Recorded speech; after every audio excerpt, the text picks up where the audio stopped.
Imagine करें आप school के क्लासरूम में बैठे हो। टीचर ने आपकी तरफ पॉइंट करके कुछ क्वेश्चन पूछा और आप खड़े होकर उस क्वेश्चन का जवाब दिए। तभी आपने देखा कि पूरी क्लास हंसने लगी। ये देखते ही आपको पता चल गया कि आपका जवाब एकदम गलत था। आप शर्मिंदा होकर चुपचाप बैठ गए। अगले दिन फिर वो टीचर आपसे एक सवाल पूछे। आप फिर खड़े हुए और इस बार भी गलत जवाब दिया। इस बार भी पहले की तरह पूरी क्लास हंसने लगी। ये देख के आपका पूरा सेल्फ कॉन्फिडेंस खत्म हो गया और आप चुपचाप बैठ गए। इसके बाद क्या आप दोबारा कभी हिम्मत करोगे आगे बैठने की? बिल्कुल भी नहीं। इसके बाद आप पीछे कहीं कोने में जाके बैठ जाओगे ताकि वो टीचर आपको फिर से दोबारा ना देख पाए। इसके बाद से आप हमेशा कोशिश करोगे कि उस टीचर का ध्यान आप पे ना पड़े। आप हमेशा उससे बस नज़र ही चुराते रहोगे।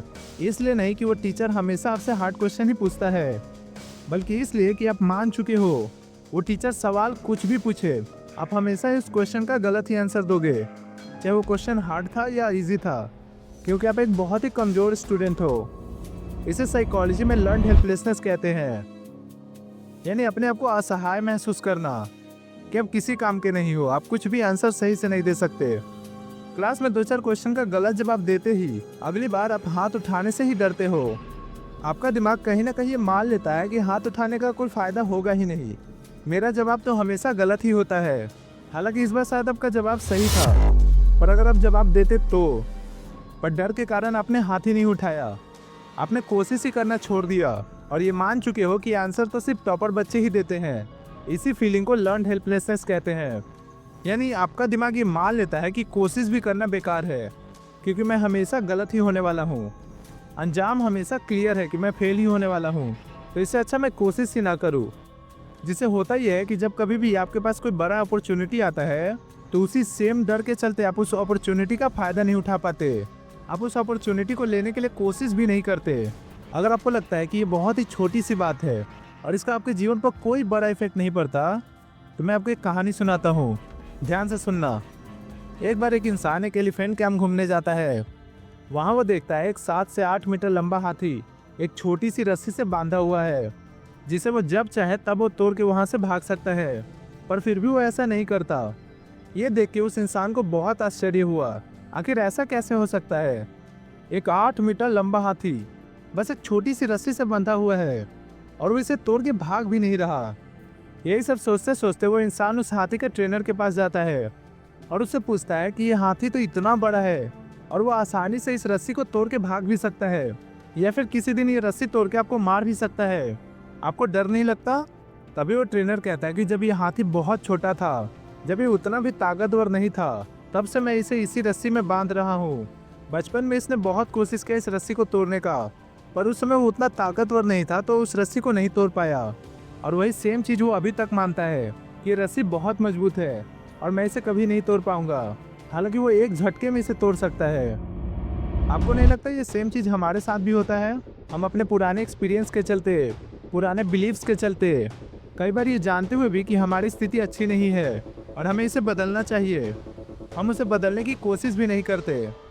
हम सब कहीं ना कहीं ये मानते हैं कि हम अभी भी उस रस्सी को नहीं तोड़ सकते। एक बार इमेजिन करके देखिए, आपके जीवन में भी ऐसा बहुत कुछ है जिसे आप ठीक करना चाहते हैं, पर किसी डर के चलते, किसी बिलीव्स के चलते या कोई पुराने फेलियर के चलते हम ये मान चुके हैं कि इसे बदलना नामुमकिन है, हम इसे कभी नहीं बदल सकते।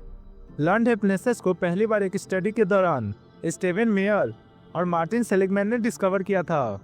इस स्टडी को पहली बार कुछ कुत्तों पे किया गया था। इस स्टडी के लिए कुछ कुत्तों को 3 ग्रुप में बांट दिया गया।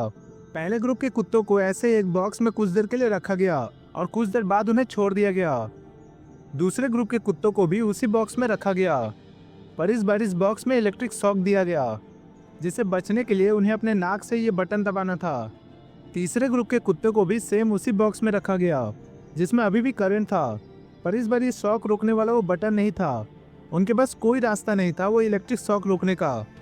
कुछ देर बाद सभी को वहाँ से बाहर निकाल लिया गया। उसके बाद तीनों ग्रुप के कुत्तों को एक साथ इस शटल बॉक्स में रखा गया।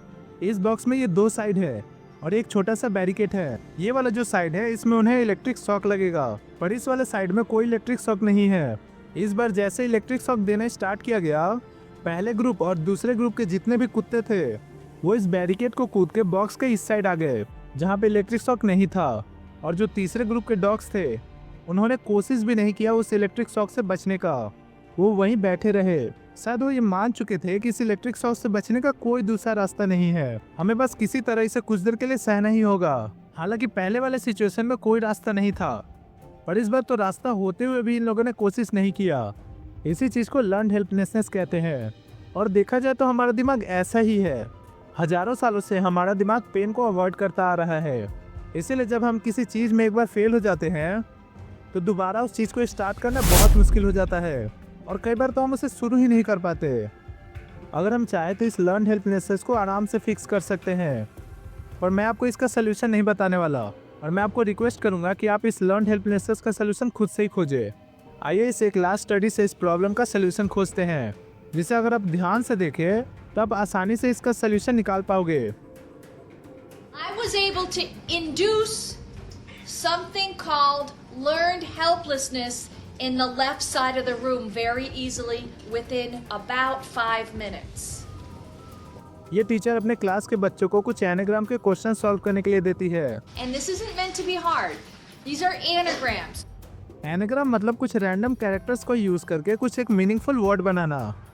टीचर 2 अलग अलग क्वेश्चन पेपर पूरे क्लासरूम में बांट देती है। यह है पहला क्वेश्चन पेपर और ये वाला है दूसरा क्वेश्चन पेपर। इन दोनों ही क्वेश्चन पेपर में बस 3 वर्ड्स से दिए गए हैं और इन्हें इन्हीं 3 वर्ड्स को सॉल्व करके कुछ मीनिंगफुल वर्ड बनाना है। क्लास की इस लेफ्ट साइड को अलग पेपर दिया गया था और राइट साइड को अलग पेपर। जब पहला वर्ड पूछा गया कि कितने लोगों ने सॉल्व कर लिया, तो लेफ्ट साइड के जितने भी थे सभी ने सॉल्व कर लिया था, पर राइट साइड वाले सभी अभी तक सोच रहे थे, क्योंकि उनका क्वेश्चन पेपर लेफ्ट साइड वाले से थोड़ा हार्ड था। जो राइट साइड वालों का क्वेश्चन पेपर था वो लेफ्ट साइड वालों के मुकाबले जानबूझ के हार्ड बनाया गया था। फिर टीचर ने दूसरा वर्ड पूछा, जितने लोगों ने सॉल्व कर लिया वो सभी अपना हाथ खड़ा करे, और इस बार भी रिजल्ट सेम ही था। अब आता है लास्ट वर्ड।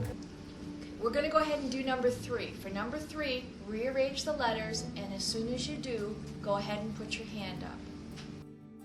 इस बार भी रिजल्ट पहले वाला ही जैसा था, पर क्या आपने एक चीज नोटिस किया?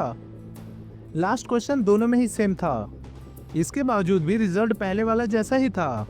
The trick here was both of you were given the third word, which was the same.